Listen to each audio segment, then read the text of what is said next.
Adam, welcome to the podcast. You know, you've been on this intense journey for anybody following your story of building muscle and losing fat, both at the same time. Yeah.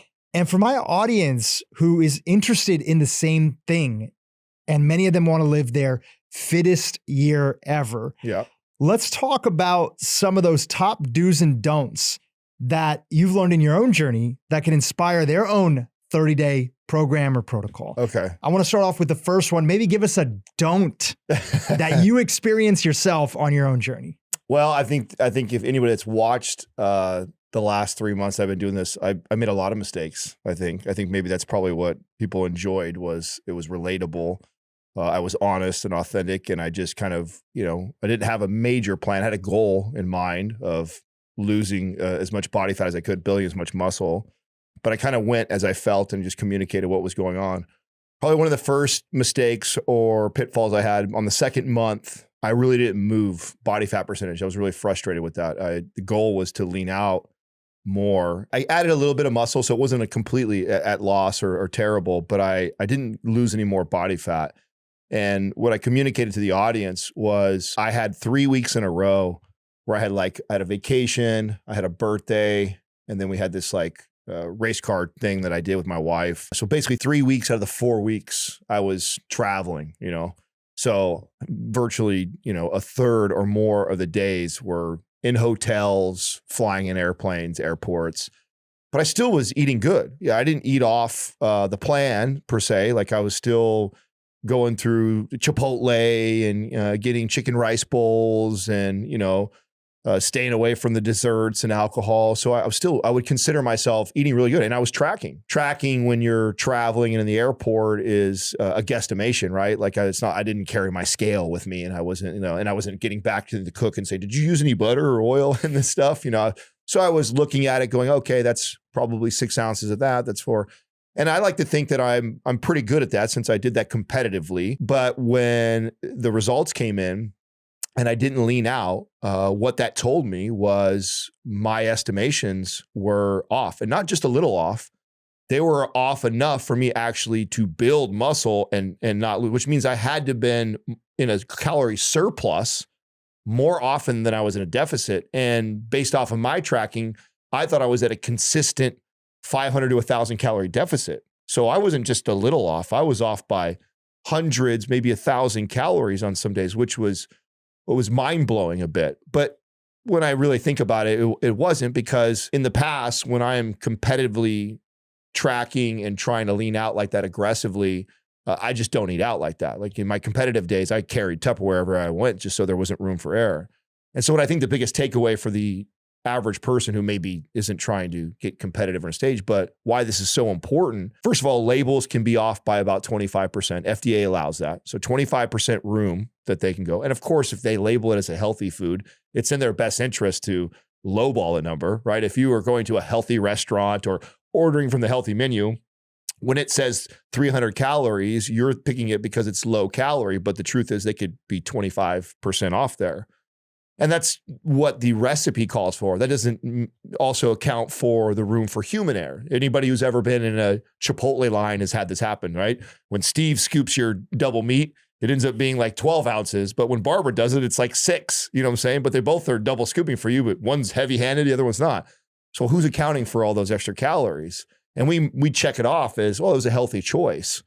And it's not a bad choice, but really quickly, 200 calories there, 300 calories there you can be off on your estimation. And in psychologically, you're telling yourself, I'm eating healthy, I'm doing good, but you're either at a maintenance or a caloric surplus. And then you work out consistently like I was, and you go and do your body fat measurement, or your trainer measures you and you get your results back. And it's like, oh crap, I didn't get better. I didn't lose any body fat, but yet I felt like I was making all these good choices and I didn't miss my workouts with my trainer, but the results didn't turn out. And so for clients, when I'm trying to help them, especially early on in the early stages of their journey, the consistency of making your own meals, especially at the beginning, I think is so important. And maybe if you have a night every once in a while where you eat out and you chalk that up as not a good choice because you ate out, even if you made healthy choices, not so bad.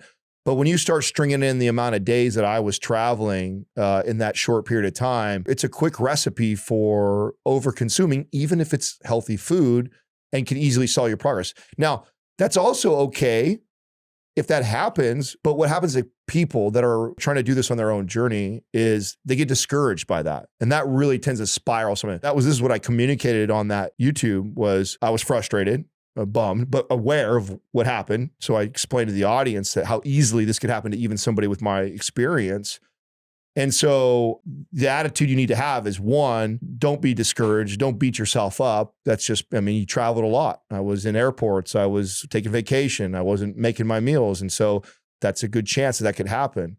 And then if I don't want those results, then I need to make a better effort at making more of my meals. I think that's important for people to understand that, not necessarily because you can never eat out at an airport, you can never eat out at a restaurant and make good choices, but more so when you feel like you're putting that much effort into, not eating the dessert and not over consuming and hitting your workouts, and then you get those type of results back, it can be really discouraging. And that tends to send the average person spiraling out of control, because then they have the attitude of, well, F it. I made all this sacrifice. I never missed the gym. And then that's all I got for my results. I mean, it's like showing up to a job for a month and then your paycheck is nothing what you expected it, or you didn't get paid at all, right? Or you owed money. How often do you keep doing that job?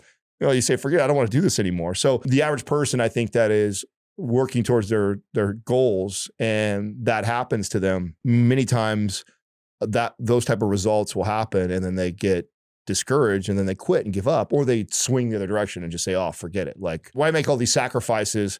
I could have just ate whatever I wanted and got darn near the same results. I shared with you before we started recording that you had this fantastic quote from one of your videos on Mind Pump TV. And you said, the fitness industry is often giving advice for the 5%. And we forget the 95% of the people that are out there that just want to be a little bit better or have a goal that's not like something crazy precise, which nothing wrong with that, right? You actually are very fit, just looking at you here, but also you showing us on your YouTube channel, you're really fit and you went on an intense journey. But the takeaway from what I'm getting from watching that, hearing you talk about it, and even hearing what you're saying here is that if anybody's listening here and they do want to lose some fat and they want to build muscle, one surefire way to derail your goals is that if all of your meals are being eaten out of the home, that's going to be really hard. Very hard. If maybe 75% of your meals are being eaten out of the home, that's a little less hard. If 50%, that's better. 25%, you get lower and lower to the degree that the more meals that you can make and control, and you got to use some tools like maybe meal planning to be able to do that, the more likely it is that you're going to be able to hit your goal. And just for everybody who's listening, yes, you can overeat on even healthy food and end up gaining weight. Yes. And really, it's also having realistic expectations from what you put in. If it was a client, like let's say I was training me and me was a client, not myself, the conversation I would have with that client is like, hey, great job. We still built a few pounds of muscle. We didn't lose any body fat like we wanted to. But hey, you ate out, 3 of the 4 weeks you were traveling and eating out, and we didn't put on any fat. So that's a really good sign.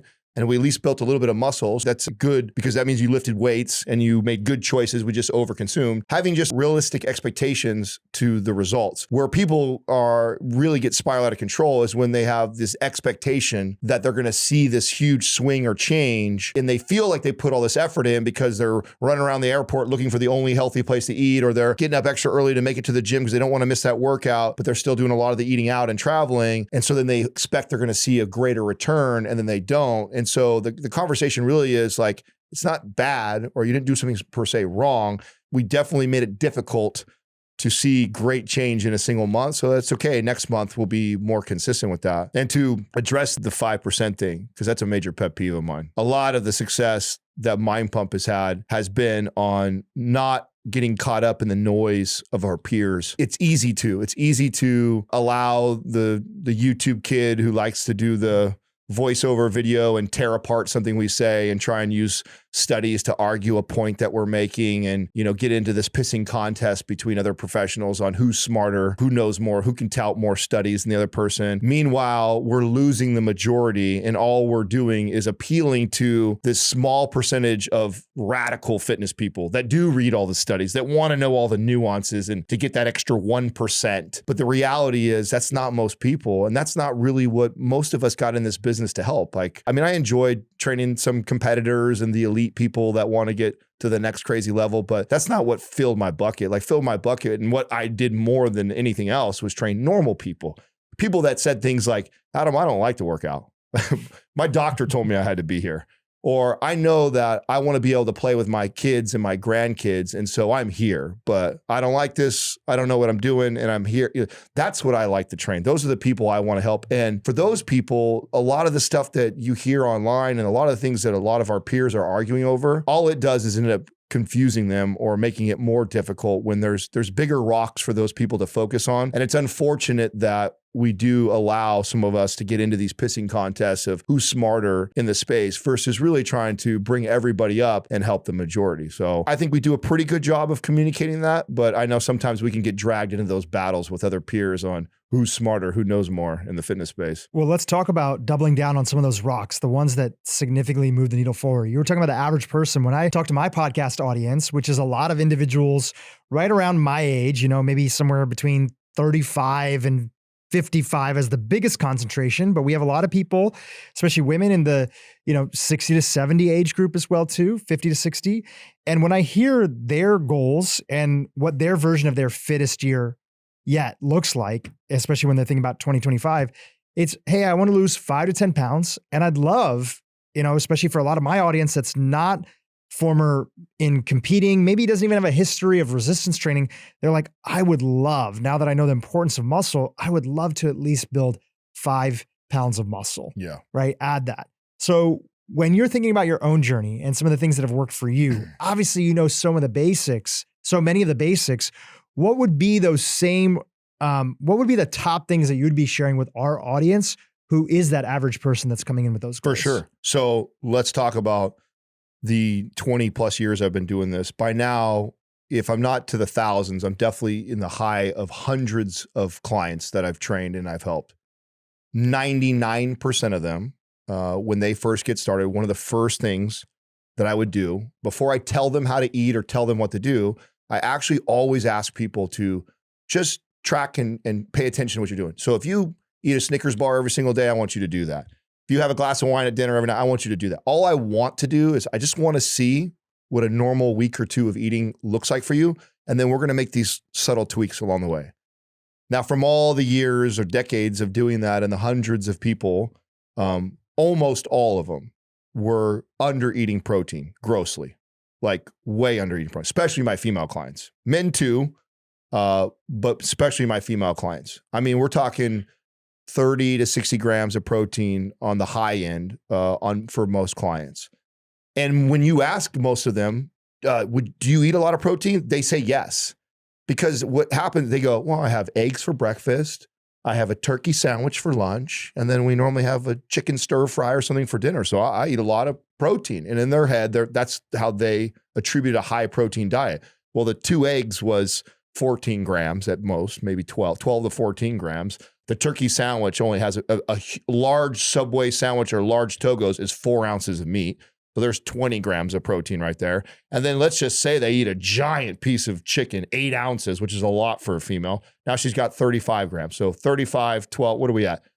50, 60 grams of protein. And that's saying every meal, they had what they think is like a protein. So that is the first thing. And why that is so important is if I'm going to get this person to strength train, that's the first good step of like building a metabolism, building strength. And most people probably listening to your podcast know that that's a good idea to lift weights, to get strong, to build muscle. But if you don't give it the building blocks, then what that weight training starts to look like, it starts to look like just movement and activity, which in it by itself is not a bad thing. That's good. I mean, that's a good thing. It's movement. You're going to burn calories, going to stretch the muscles out, work on range of motion. Nothing wrong with that. But the most beneficial thing from that is the muscle that we want to build from that. And you lifting weights sends the signal, but the protein and the calories that you consume, that's what repairs and builds that muscle. So we want to first send the signal, but we got to make sure we're getting adequate protein. And what a lot of people don't understand about protein, what makes it unique out of the macronutrients is it's not like carbs and fat and calories where you look at your week and then you take an average and you go, oh, I average this many calories or I average this many grams of fat. Like protein, if you miss a protein day, you miss that protein day. So if you had a really low day of 30 and then the next day you have 200, it's not the average of the two. If your body didn't get it that day, it didn't get it that day. And if you send a signal to build muscle and it didn't have the adequate nutrition to build that muscle, it ain't gonna go build that muscle. So that's number one. So number one, when I get a client, I look at their diet. And so the common things, grossly under eating protein. Many times we're not getting enough fiber. Most times we're eating too much carbohydrates or sugar. And a lot of times with my women, we would be under on healthy fats. Now, what I don't want to do is throw the whole kitchen sink at them. That's why it's like protein first. Because I know if I go after protein, I get them to do that, we'll take care of a lot of other things.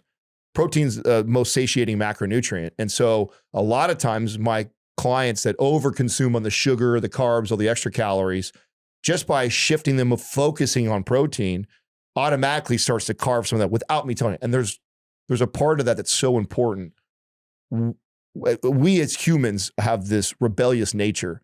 So if you tell a client, you can't do this, you can't have that, even if they have the discipline to resist the cookie or resist the thing, inside there's a part of them that's having this internal conversation of I can't, and then they want to rebel against that, versus me not ever saying you can't have that cookie. Instead saying, Susan, what I need you to do is you need to hit 130 grams of protein every day. Just go get that. Well, what about my wine? Don't worry about that right now. All I care about, go get that protein. Don't miss. Let's just focus on that. And then we'll talk about the other stuff later. And a lot of times they'll look at you all kind of sideways like, he didn't tell me I can't have my wine. He didn't say anything about that cookie or this and that. But I know what happens when she focuses on hitting that 130 grams of protein every day. I know those things just start to fall off to the side.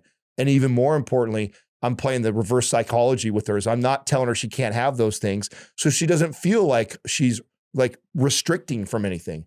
All I'm telling her to do is go after something, but I know what ends up happening from that. So that's step one. It's just go hit that protein intake. Go hit that consistently.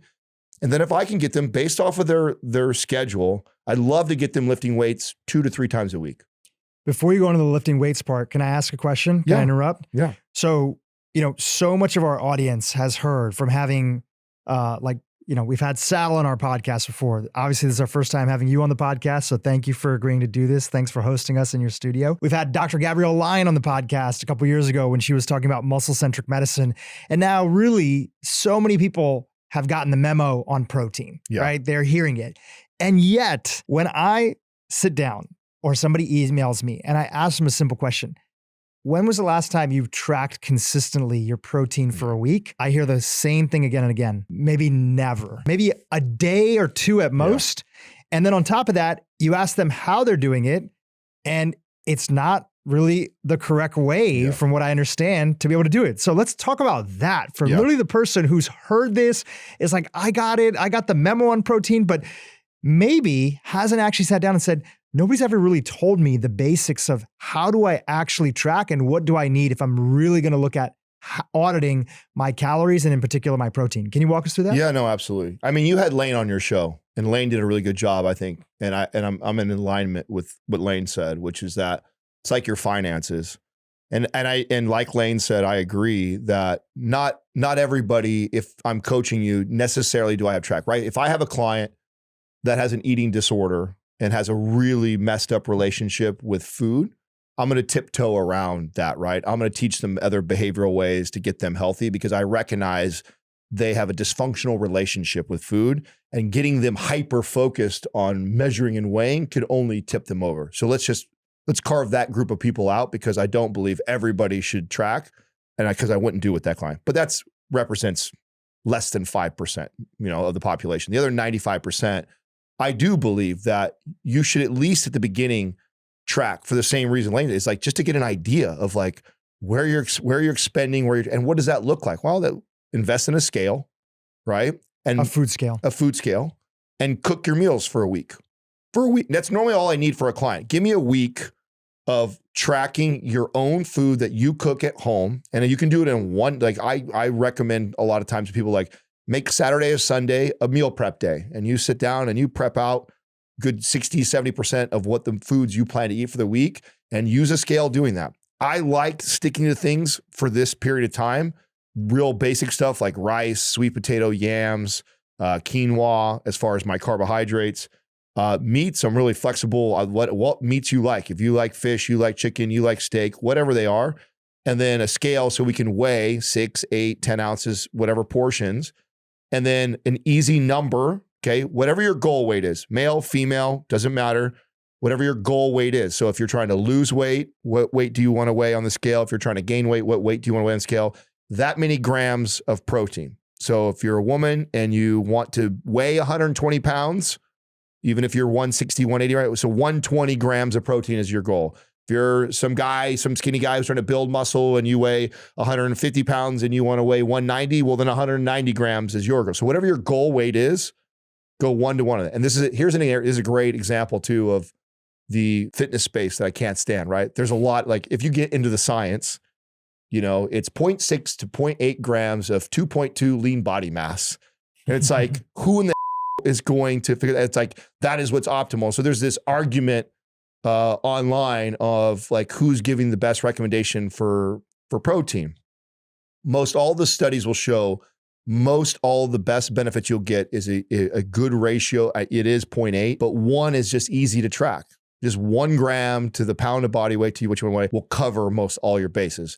Yes, if you're in a caloric deficit, there's some studies that will point to they show some benefits to going up to like 1, 1.5 even, but you're going to get most all the benefits if you just hit that 1 gram. And even if you fall a little short, you're still getting enough. You're going to be okay. And most importantly, the 95% of the population people, it's easy. You tell them, how much do you want to weigh? Most people have an idea of what they want to weigh. You say, that's how many grams of protein you need to hit every day. Simple. And it's like, it covers it. That's why we like, and that's why we give that advice. Yeah. And so you're weighing your food.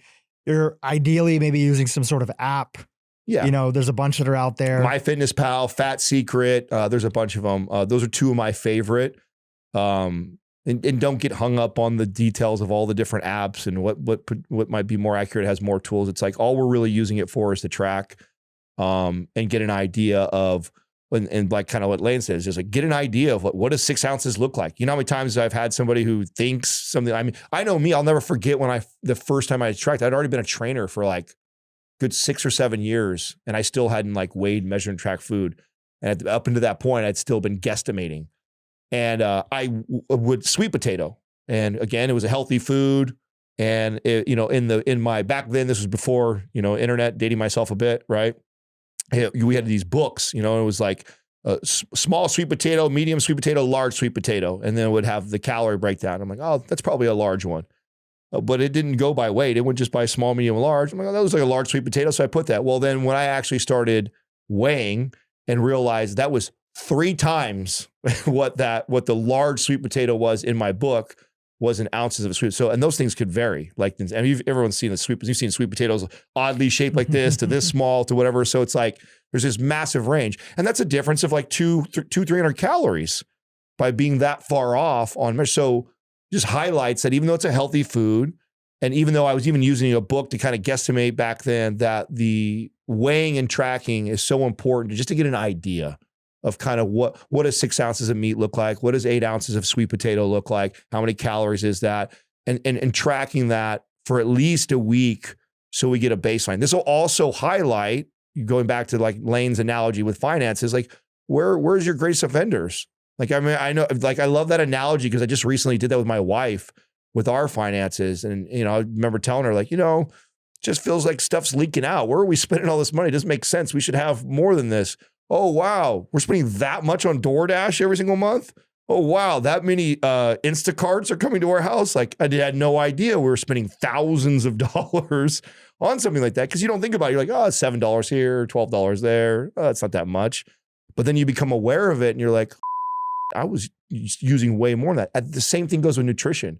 People think they know, and then they track and they go, oh, wow, I'm actually really under eating protein. I had no idea. Or, oh, wow, I'm not getting nearly enough fiber than I'm supposed to. Or, oh, wow, I eat a lot more sugar than I thought I would. And so it just really opens your eyes on that. And then after you have that and you know where your grams of protein are, I even more simple advice, and I don't mean to get ahead of your questions here, but then it's like, if you just avoid heavily processed foods, eat whole foods, and go after your protein target, I'll even make the rest of it really simple. Like that advice alone, like we don't even got to get into the nuances of, well, Adam, how many calories should this person eat? And how many, like that right there, a lot of times will take care of 80% of most people's goals. Just avoiding processed foods and hitting protein intake and strength training. Like the combination of that, I'll get 90% of people listening really fit, really fit. You know, I went through that journey myself about 2.5, almost 3 years ago, right before I turned 40. I had, you know, a friend of your show and friend of my show on the podcast, Dr. Gabrielle Lyon. She came on and really helped me understand that, like, you know, my issue as growing up, Indian vegetarian kid, under eating chronically on protein for years, is that I fell perfectly into that skinny fat category. Yep. And I never really had motivation for the gym because there'd be bouts when I played soccer, tennis, other sports where I'd get really pumped up and I'd go to the gym and I'd bust my ass for like 5-6 weeks. And all my other friends who are not skinny Indian vegetarian kids, they're like bulking up like crazy. You know, you're 14, 15, 16, 18 years old. They're putting on muscle so quick. And as you should be at that age, it's for men in particular, if you're doing the right thing. And I'm like, okay, I guess it's just a genetic thing, you know, like my body's not responding. And then finally, for the first time, doing a body composition through caliber testing, working with my trainer. Yes, this was after I came back from like a 40th birthday to like Italy. I came back a little bit inflamed, but I came in at 26% body fat. And I was like, how is somebody like me who has these skinny arms and skinny legs, how am I 26% body fat? And I realized with the podcast with her, I wasn't fat, I was under muscled. Yeah. It's something that I just never had paid attention to. And I think like a lot of people in my community, I was eating really healthy. I was largely gluten-free, and not that that means somebody's healthy. I was eating a lot of organic and other things, but I was overeating consistently on healthy sources of fats in my diet. Yeah. All healthy things, but you can overeat on anything. Yep. And I was under eating on the protein. When I did this challenge that you're mentioning right now, which I highly recommend for everybody, I saw that the first week I was actually auditing my protein. I was consistently getting somewhere between only 80 and 100 grams of protein a day as a guy who's, you know, 5'10", right? And not wanting to be, you know, skinny fat. And in a short period of time of just consistently doing what you said, resistance training, getting my protein up to the number that I actually needed to be, which was around like 165, 175 grams of protein a day, and not overeating on the calories more than what was my energy expenditure, I was able to do a micro version of what journey you've just been on for the last 30 plus days, which was I actually was able to lose fat and build some muscle. It took me a year. It took me about almost 10 months. It was 9.5 months, but I added almost about a pound of lean muscle mass a month in that period. Solid. And I brought myself back into, I got as low as 12.5%. Huge. It felt a little bit too thin for where I wanted to be. I felt like I needed kind of like a little bit of a clean bulk. Yep. And I stabilized right around about 15% body fat. Solid. And more importantly than those numbers or anything, which is what you guys teach on your channel, I just felt good and I felt strong. Yeah. And I finally felt like I got the bug. Yeah. I went from feeling like, oh, I'm a genetic, you know, situation where I can't really gain muscle and other things like that, and it's not for me, to, wow, I actually look forward to the gym. I actually enjoy auditing and tracking my calories to the extent to make sure that I'm not overeating on certain things and I'm not undereating on protein. And I got that bug of feeling like, okay, cool. Am I looking like Ryan Gosling in some movie that he's in? No, but I'm making progress. I don't even care about looking like that anymore. And if I keep this up, it may be a couple of years, but I'm going to be fitter than I ever imagined. And I'm already fitter than I ever imagined. So it was slow and then all at once of just doubling down on some of the basics that you just talked about. My most recent message that I'm like saying a lot on the podcast right now that I want to share everywhere I go is that it actually gets easier as we get older. And what I mean by that, because I think that's the opposite of what we hear. We hear this like, oh, it just gets so much harder. Your testosterone goes down and you lose muscle. There's all these studies that show how many pounds of muscle you lose every year. And that's because we take this crazy study of all these average people that don't do anything.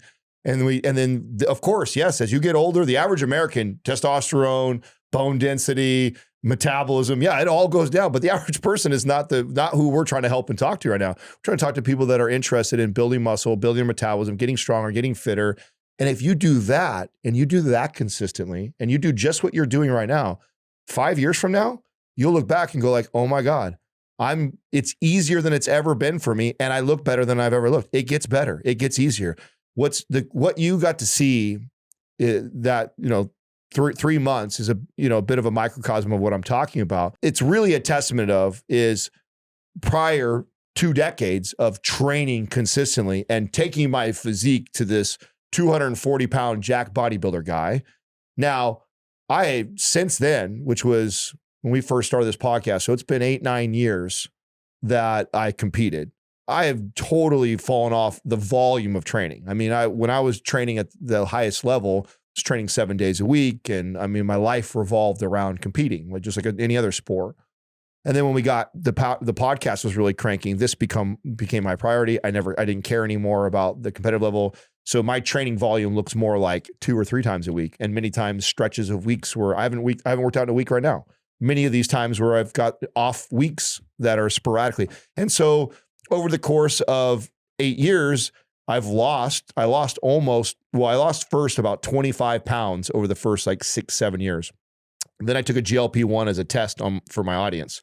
That's a whole nother conversation, but I did that to share with our audience what it's like to take a GLP-1 without my trainer brain. In other words, I wasn't like counting protein and going like, oh, I got to make sure I eat my protein. So I said, I want to take a GLP-1 and I'm going to eat when I'm hungry and I'm going to respond like the average client is. And let's see where it takes my body, knowing that I knew I could get it back.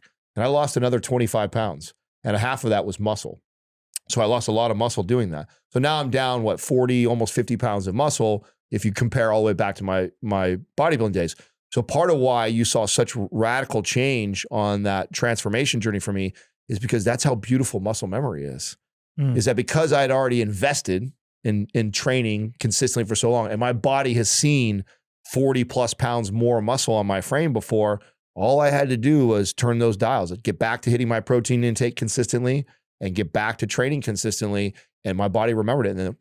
And the muscle just started to pack on with, if you watch the videos, mild intensity, 2 exercises a day, 5 days a week, not hard at all. And it's awesome because when I look at like, let's say where my physique is at right now, I'm in better shape at 43 years old, training 2 exercises a day, hitting my protein than I was when I was 24, training double days and playing basketball and doing everything I thought I'd taken all the shakes, all the protein powders, all the supplements to try and look as amazing as I could, busting my ass. Well, that's because what's cool about lifting weights and building muscle, it's a lot like investing and the compound interest that comes from that. And it's like, when you look back 5 years from now, if you stay on the path you're on right now, you will say to yourself, it is easier to be in the shape that you're in and you'll be in better shape. So it actually gets easier for those of us that make lifting weights and eating healthy a part of our lifestyle, even if you have periods of time where you fall off for a little bit and then you come back on, which is normal. It's like over time, all that investing will really pay you back. What's difficult is when you take the average American who doesn't do any of that stuff. And yes, at 60, 70 years old, when we measure those people, yes, testosterone goes down. Yes, bone density goes, yes, all this. But you take somebody who has been working out and working towards getting better at dieting, working on better at hitting what they need to hit, like those people, it gets easier as you get older because it's like compounding interest. Yeah, I love that reframe, that it can actually be easier as you get older, where I think a lot of our audience actually finds himself in that place. And that way of looking at things is actually hopeful. Yes. And it's true. So that's first and foremost, but it's hopeful in the sense that it's never too late and we're not on this decline that we're trying to recover from.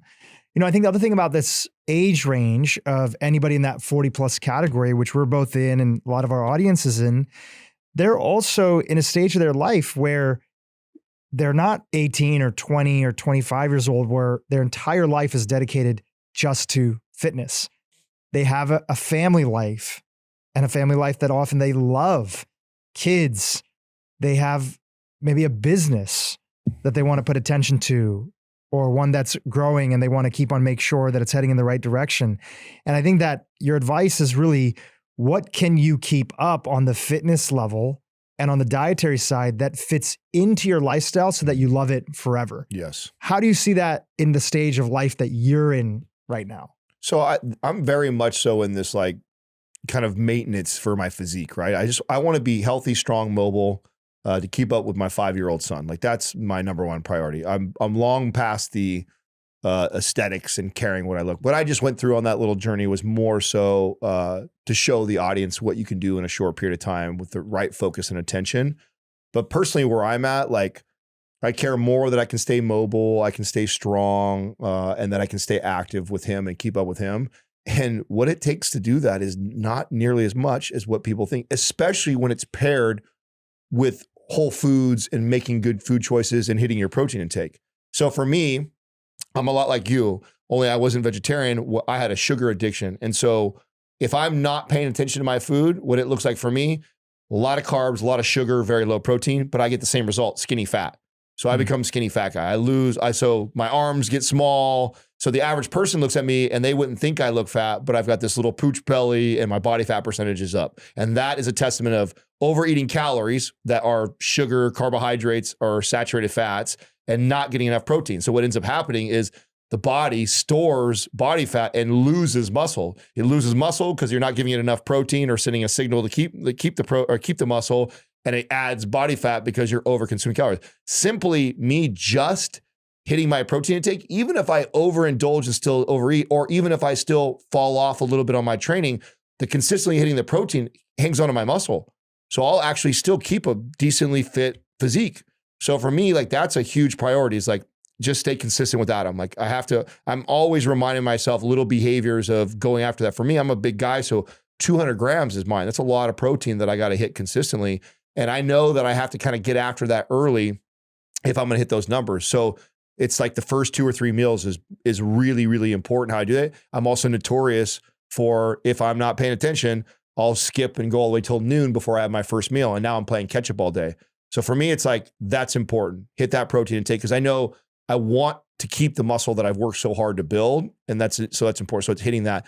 And as long as I come in the gym and either do 2 full body type workouts or 5 days of just 2 exercises, which are 15, 20 minute workouts, that is enough to keep the physique that you see on the YouTube channel right now, which is 10% body fat, pretty muscular. I know I'm not winning any shows, but for a 43-year-old guy, I'm like, feel good about taking my shirt off, feel confident. My wife thinks I look good, which really matters.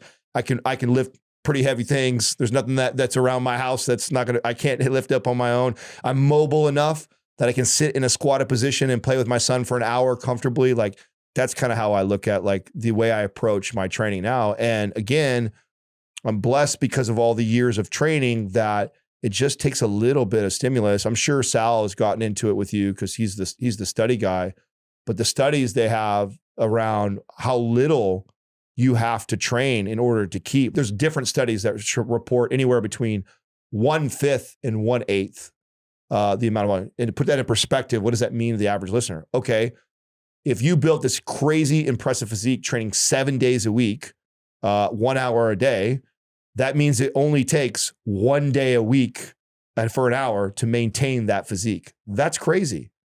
That's not very much at all.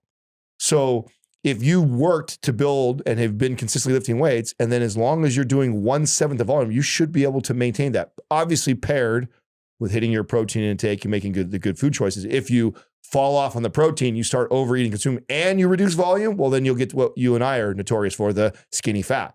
That's a recipe for that. But as long as I get in there and touch weights a little bit, either, like I said, once or twice a week, full body, or just 15, 20 minute workouts, 5 days a week, I can maintain a very, very, at least a physique that I'm more than happy with. And like around 10% body fat, which I like there because it gives me a lot of metabolic flexibility, meaning when I hover around 10 to 12% body fat and I'm lifting the way I'm lifting, I'm hitting my protein intake, it really allows me, when my wife and I have dinner on Friday night, I can have a glass of wine or 2. When I want a dessert once or twice a week after my dinner that I ate, I can enjoy that and be fine.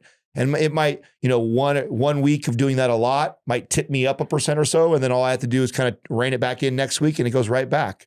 And so it gives me a lot of flexibility. maintaining a 6%, like some of the, Instagram famous kids that are out there, that's how they use their body to sell fitness. Like, yeah, like that's not, I've lived that life before, and that's selfish and not fun. And there's not a lot of flexibility, but hanging around 10 to 12%, training about that many times a week, hitting my protein intake. Oh, it's a really healthy, good, and even more importantly, I'm a better husband. I'm a better father. I'm a better business partner. I get more done. Like and here's another like important conversation that even I have to remind myself. I said this on the YouTube channel. I do this to myself. I get real busy with the fatherhood thing, with the business thing. We started up two more businesses this year. And so real easy, I can start to justify, man, I'm so busy. I ain't got time to lift. Just my days are slammed. I'm tired. I'm all stuff like that. But every time that I get back to my consistency of training, I always have this reminder of, it's like I get an extra 2 hours in the day. And what that is, and anybody who's listening that has felt that knows what I'm talking about. And what that is that when you lift like that, your energy goes up, you get better sleep, your libido goes up, your testosterone goes, all these hormones that help you be a better version of yourself, all are positively influenced, which just makes you a more productive, better human all day long.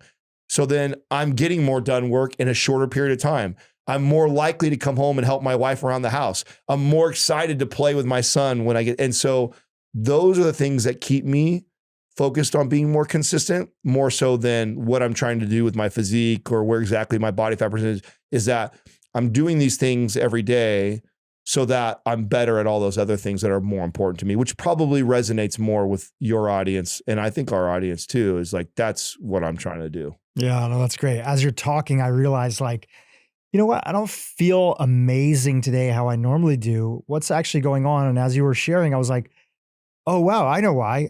I haven't had a good training session for about a week. Yep. My trainer, he's in Thailand right now, which is awesome. The trainer that I was going to use as the backup trainer, he also was on vacation as well too. And I booked a workout for Friday. We're recording this on a Wednesday, but it's been a week and I don't feel good. And I actually should turn that into, oh man, I didn't plug in the gaps. I normally feel really good, to, whoa, I'm glad I gotten so used to training and the fact that it makes me feel good that now I can notice the difference and I'm excited to get back in. So much of this is a mindset piece, as I'm sure you know. And it sounds like you have some thoughts. You want to chime in? No, I mean, what you're saying right now is so important. So then this took me years, probably at least a decade as a trainer to really come full circle, become a good, I'd say my first 10 years, I was okay at best trainer. I wasn't a really good trainer till after a decade of this. And it's this type of stuff. So everybody comes in with, or not most everybody comes in with aesthetic goals. They're unhappy with the way they look, or their doctor told them they're unhealthy, or they're carrying all this extra body fat. And so most people come in, they're like, they want you to change the physical part of them. But the part that will keep them going for the rest of their life is teaching them how to attach it to all the other things that you're alluding to right now. So as my client, as I'm giving them the nutrition and I'm motivating them to show up to the gym and stuff like that, what I don't want them to do is to be focused on the scale and the body fat percentage and the mirror. Those are things we use to measure if we're doing some of the right things. And I know you came to me for your goals, but what I really want to do with you, Dhru, is I want to remind you of like how you felt after that workout, and how did you sleep last night, and how is your sex life going, and how does your skin feel, and how's your productivity at work, and how's your energy with your kids. If I'm a really good trainer, I'm helping you connect those dots, and I'm speaking to that more than I'm speaking to your body fat percentage, your reflection in the mirror, and your scale. Yes, those are tools for me as a trainer to make sure I know I'm calibrating things and we're heading the right way, or I need to make adjustments. So I'm using those things. But what I'm talking to you about on a daily basis is all those other things, because that is what's going to keep you going forever. Because even if I'm the best trainer in the world, I get you to all the craziest goals you've ever seen. And once you achieve it, then what? Really hard to keep you going because then you just go like, okay, I've done it. I've already been the rippedest guy in the room. Cool. Or I've already been the strongest guy in the room. Cool. What now? But if I've done a really good job of along that journey, making sure that you really make those connections where you go, oh yeah, you're right, Adam. Like, I did have the best sleep I've ever had last night. Oh, you know what? I have been kicking at work lately. Like, oh my God, you know what? The amount of frequency my wife and I have been having sex is crazy right now. Yeah, you think it's because of all these things. It's because of this training. It's because of the food choices you're making. Oh man, my digestion has just been so good. My stools have been great. Yeah, that's because of the food choices and the things that we're doing. Our job, or what I try and do is I want to attach as many of those things to the choices that you're making, because that is what will make you do it till you're 90 years old. Not the abs, the reflection, the PR in the gym. Cool metrics to know and to use to calibrate what we're doing. But what we really all should be doing, whether you have a trainer or not, is really paying attention to all those things, is checking all those other boxes on how much it makes a better version of you in every other aspect of your life. You do that, you do a really good job doing it, you'll do fitness forever. What are some other things that are mindset related pieces that you see that consistently get in the way of people adopting that mentality? One mindset I think is expecting things to the scale, the strength measures, the look in the mirror, expecting that stuff to happen so fast. And then when it doesn't, getting really discouraged. Yeah. Which is why it's like, I want them to focus on the other things, like let them know that stuff is going to come. Don't worry. Let's really because right away you start making good food choices, and you should see positive impact on your digestion. You should see positive impact on your sleep right away. Sometimes the scale, the body fat percentage, that stuff takes a while. For example, like every client that I get that wants to lose fat, the first thing we do is not really lose fat, or at least that's not the focus at first. I want to build their metabolism before I start to lean them out. And what I mean by that is, if I take somebody on and they need to lose, let's just say an average person probably needs to lose 30, 40 pounds. And they need to lose 30 or 40 pounds. I assess their diet and I look at it. I've told you already that most everybody's under consuming protein. And so what I want to do with them is, I actually don't want to just start seeing the scale go down right away. What I want to do is hit their protein intake, and I actually want to build muscle, which might result in the scale either seeing the same or actually positively going up. So that will mind somebody who is paying you to get them to lose 30 or 40 pounds. And you're going to tell them, we might not lose any weight on the scale. In fact, we might go up a tiny bit, but trust me, this is what's best for you. Oh my God. I mean, talk about a roadblock for most people. And that's you paying me as a professional who knows what he's doing, trying to convince you. Hopefully I've got enough credibility that you just trust me. If you're trying to do this on your own, that's a real hard thing to wrap your brain around. What do you mean, Adam? Like, I want to lose 40 pounds. I don't want to work out for the next month and see the scale stay the same or go up 1 pound. Oh, yes, you do. You do if I've increased your calorie intake and you're hitting your protein intake and you're getting stronger in the gym, because what that tells me is that we're building your metabolism. So a better goal for me, so let's just use some real rough numbers so the person can grasp what I'm talking about. Yeah, please. Okay. Here's average female coming. We'll talk about since the average client is a middle-aged woman trying to lose weight, underconsumes on protein, and eats normally pretty low calories, believe it or not. I don't know. I can't tell you how many times I've talked to someone sitting across from me who wants to lose 30 or 40 pounds. When we look at their food and they're eating, and they're only eating like 1,800 calories, maybe. But what they're eating is like 1,800 calories, and where they got it is a glass of wine and some carbohydrates. They're really low on protein. Like, it's all over the place, right? But yet she's got to lose 30 to 40 pounds. So where do I go from there? Well, everybody wants to tout the law of thermodynamics. Oh, calories in versus calories out. Okay, well, based off of that law, you're telling her that she should just go move a bunch more, which is why they gravitate to the classes and the running and all the group X stuff. And so they go there and they go, okay, I got to cut my calories. Well, I'm already eating pretty low. I guess I got to stop the wine and start eating salads. So that takes them down to 1,200 calories. And they see this initial weight loss. Man, they might even drop in the first month, even 10 pounds. And they're celebrating like they did good, but that's not good. She's got 30 pounds to go. And she lost 10, eating 1,200 calories and doing her circuit training class. Like, that ain't going to sustain very long at all. It's only a matter of time before she plateaus hard and she can't go anywhere. So what I want to do with that client, since she represents an example of almost everybody that wants to lose weight, is I want to get her hitting her protein. I don't want any sort of group X cardio classes. I want to focus on building muscle and strength. Now, if I do a good job of barely creeping her calories up, so let's say they're at 1,800 calories, and I don't really go much higher calories. I stay around 1,800 to 2,000. So that's a small bump, but let's say 1,800 to 2,000. If I do a good job of doing that, and hitting her protein and strength training, what she'll most likely see is for that entire month, we don't really move on the scale. But what happened was she lost 4 pounds of fat and she built 4 pounds of muscle, which equates to 0 pounds moved on the scale, but a difference in her body composition and a difference in her metabolism. Now she's got 4 more pounds of muscle on her body and she's got 4 less pounds of fat. Scale's the same, but metabolically we're heading in the right direction. Now she's eating 2,000 calories. She's stronger than what she was before. And what now, Adam, no, we still don't cut. We're going to keep going that way. What? Yeah, I'd like to get you up to like 2,600 calories first. What? I haven't ate that in forever. That's all I'm going to get. No, just trust me. So we start creeping that way again. Again, another month goes by and we don't see much weight on the scale go down again. But this time she built 5 pounds of muscle and lost 5 pounds of fat. Now we're down a total of 9 total pounds of fat, which is a lot of fat off her body. And we've also put 9 pounds of muscle. That's an 18-pound swing on the person who wanted to lose 30 pounds. But on the scale, it shows nothing has changed.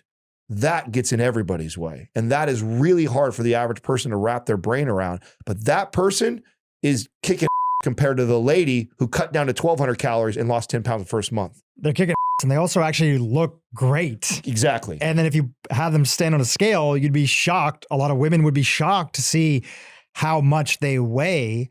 And you're like, wow, I would like to look like that, like another woman. A lot of times, this is such a mind F that I don't want my client to weigh herself because a lot of times she'll get in her own way.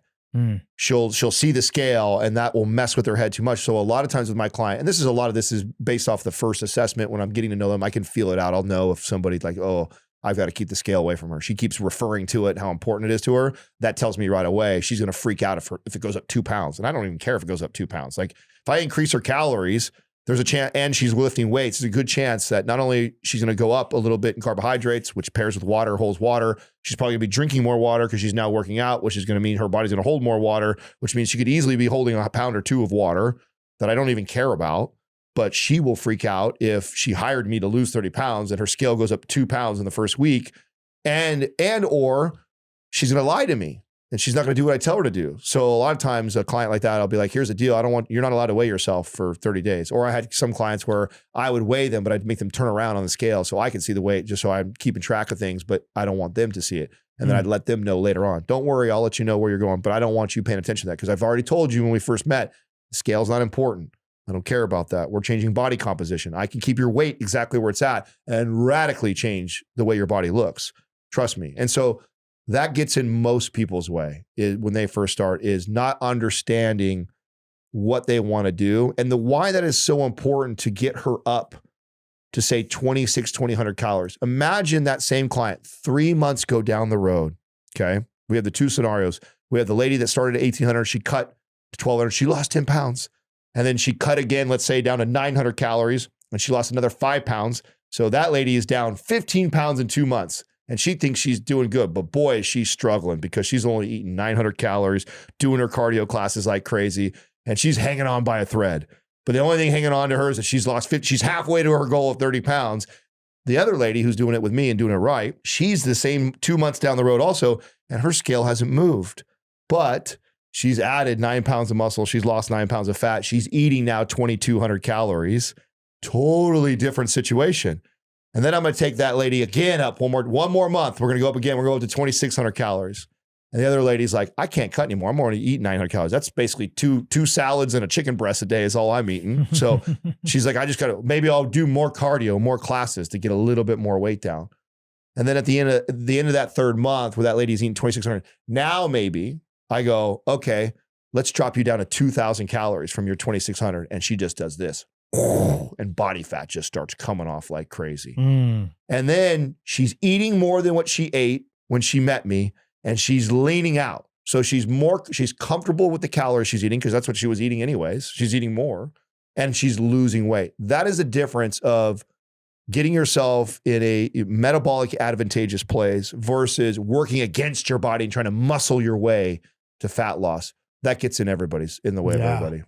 You know, what you're sharing here reminds me of one of my favorite interviews from this year, 2024, as we're recording here at the end of the year. there's a woman named Ginny McGonigal. Don't know if you've heard about her before, but she's the oldest American ninja warrior. Oh, really? Right? She became an American ninja warrior. For those that don't know that, you can Google it, but it's like the competitions where you have to like swing from different things and it's an obstacle course. And she was at the age of 67, I believe. We'll fact check this afterwards and link to the episode. At the age of 67, she went in for a routine doctor's appointment. And they basically told her, hey, listen, you don't have osteoporosis yet, but you have osteopenia. Your bones are actually like not strong. They're getting brittle and you're on the road to getting one day osteoporosis. And she freaked out and she thought, how is this possible? I've been lean my entire life. I eat very little. I've been a ballet dancer, an actress, other stuff, model. How is it possible that I'm in this situation? So she asked the doctor, what can I do to deal with this? And he said, well, there's not much that you can do. And then her daughter was at the time just starting to really get into this sort of way of living, exactly what you described here. And she said, Mom, I think there's actually a lot. Her daughter was into CrossFit, was competing at some of the games and things like that, and said, Mom, there's actually a lot that you could do. Let's start off with the basics though. Let's start having you eat more. Let's get you having some more protein in the diet, not eating just these like super skinny salads that you're so used to, which you feel that helped you keep this thin physique as a dancer. Let's get you eating more protein, and then let's get you working out a little bit, right? Just slowly. We're going to start off once a week having you do some resistance training. I think even her daughter said, try a pull-up. She couldn't even do one pull-up at the time when she first got started. And then she stayed consistent with it, little by little, being consistent on that program, making it a lifestyle. And I think it was like 6 months into it, she could finally do like 2 pull-ups that were there. And she felt really confident. Anyways, long story short, fast forward, she kept this up and she now made this a lifestyle, was eating more than she ever was eating before, having more protein consistently, and actually looking forward to her training regimen and not worried about bulking up, something that she was afraid of previously, but actually being proud of the fact that she was developing strong muscles and regularly doing like 5, 10 pull-ups. And then so she got excited at the age of, I think it was right before her 70th birthday. She said, I'm going to enter into this thing. I'm going to set as a goal to enter into this American Ninja Warrior competition. And she went and she competed. I think she didn't do that great on her first one, but she became the first and oldest person at that age to actually compete. And then she started crushing, the competitions and everything that were there. But it's just the reminder. Oh, and the best part is she went back to her doctor a year and a half later on to get tested. And he said, not only do you not have osteopenia, you've completely reversed this whole situation. So everything you're talking about here has real world implications, even for somebody who's thinking like, oh, am I too old at the age of 65, 70, 75? You can make a massive difference today just by focusing on the basics. It was, my wife has got a pretty cool story with her journey with me. So we've been together for 14 years and, we met when we were older, right? So we met when I was 30. And by that time I was wise enough to not tell my partner what to do, right? So I knew to just allow her to come to me when she was ready, because she's a collegiate level athlete. So she was always fit, played basketball, ran a lot, and had trainers even train her before. And so I would watch the way she kind of ate and trained, and always knew that like I had something to say to her, but I'm like, I'm not going to tell her till she comes to me. When she watched one of these transformation journeys that I did, she finally had, and this was after like 4 years we'd been together. She came to me and she goes, okay, like if you were to write my diet and my training, what would you do? I said, well, first of all, no more running. You're going to lift like this 3 days a week. I want you to focus on increasing your protein intake. And that's all we're going to focus on right now. And she's like, oh, grumbling, right? Begrudgingly followed this and did it. Fast forward a year of her like following that, she just was blown away. She's 34, 35 at this time, in the best shape of her life, better than she was at collegiate level. She'd been able to sculpt her physique too, which she's never been able to do, right? She always got in shape by running and playing sports and cutting calories, or she put on weight by overeating and not doing those things. And that was kind of her way. And even when she weight trained, her form of weight training was always circuit-based. Was always high intensity because that's what all the athletes were doing. So it was jump boxes and plyometric stuff and like So in her head, I strength train, I lift weights. And I'd tell her like, no, that's not strength training. Like you're basically doing cardio with weights. And so there's a way to do that also. And I think that's the other mistake that people make is because they take an Orange Theory class or an F45, which promotes this kind of circuit training. That's more like cardio than it's like traditional strength training. What you need to do as a woman, and this is men too, is you need to lift weights to build muscle, which means you have rest periods and you put on more weight and you get stronger and you rest again and then you put on more weight and you hit that protein intake and you will start to build and sculpt. And now she looks back and she's like, she's eating like 1,000 more calories than she's ever been able to eat. She has all this metabolic flexibility. She's shaped and sculpted a better physique. She's now in her 40s. And she looks better at her 40s after having a kid than she looked at 30 years old when I first met her as an ex-collegiate athlete. Wow. And that's just from adopting like that philosophy of training, coming from someone who was an athlete and exercised, but did it in the form of how I feel like so many people do. They think just burn a lot of calories manually and do high intensity stuff and cut calories.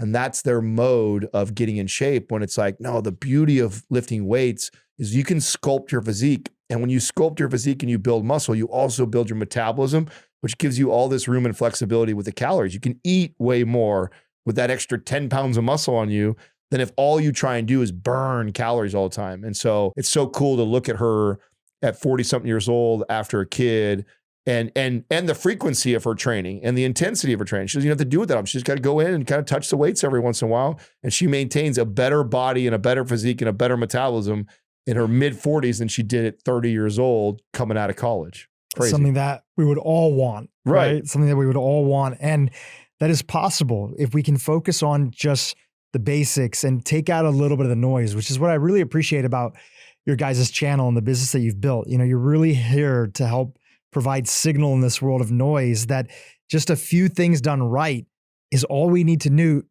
do to have our fittest year ever. 100%. You know, this is the first time you've been on this podcast. So again, thank you for coming on. For anybody here that's actually looking for some practical resources, you guys have a bunch. You have different programs you've put together. Yeah.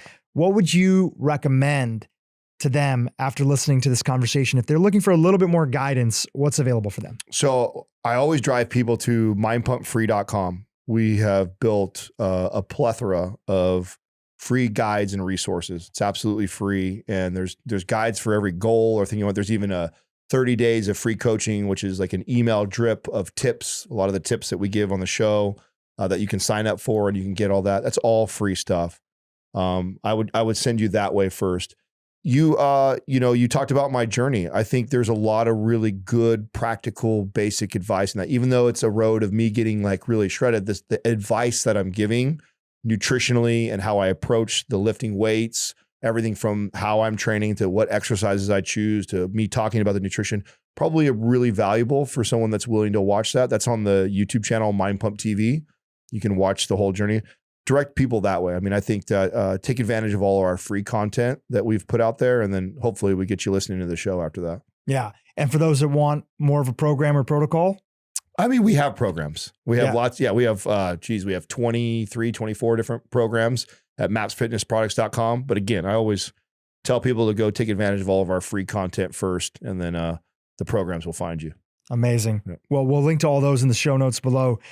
Adam, this has been great. Thanks for hosting me in your studio. It's been a pleasure to meet you in person after watching your journey on YouTube for a little while now.